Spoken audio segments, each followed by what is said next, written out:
சென்னை பலருக்கு கனவு நகரம் தான். ஆனா எனக்கு காதல் நகரம்.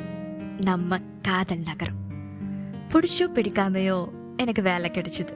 என் ஹோம் டவுன் சென்னையில தான். வேலைக்கு வந்த அந்த ஃபர்ஸ்ட் டே உன்னை பிளாக் ஷர்ட்ல பார்த்தப்போ ஒரு ஸ்பார்க். அப்போவே மனசுல லைட்டா ஃபீல் ஆச்சு. ஆனா காட்டிக்காம இருந்தேன். அதுக்கப்புறம் ஆஃபீஸ்ல நமக்கான ஃப்ரெண்ட்ஸ் கேங் உருவாச்சு. சிரிப்பு, கிசு கிசு, டிஸ்கஷன், ஆட்டம், லஞ்ச் டைம். லைஃப் அப்படியே செம்ம ஹாப்பியா இருந்துச்சு. எல்லா நேரத்துலையும் ஒவ்வொரு பார்வை மட்டும் என்ன ஏதோ பண்ணுச்சு. என் வீட்டில் ஒத்துக்க மாட்டாங்கன்னு தான் நான் உங்ககிட்ட எதையுமே காட்டிக்கல. ஆனா உன்னை மிஸ் பண்ணவும் தோணலை. ஒரு வழியா நம்ம காதலை ஒருத்தர் ஏற்றுக்கிட்டோம். நீ உன் வீட்டில் சம்மதம் வாங்கிட்ட. ஆனா எனக்கோ ஒரே போராட்டம். அதுவும் என்ன மாதிரியே உன்னை பார்க்குற வரைக்கும் தான். உன்னை பார்த்ததும் உடனே ஓகே சொல்லிட்டாங்க. இப்போ நினைச்சாலும் இதெல்லாம் கனவா நினைவான்னு தெரியல.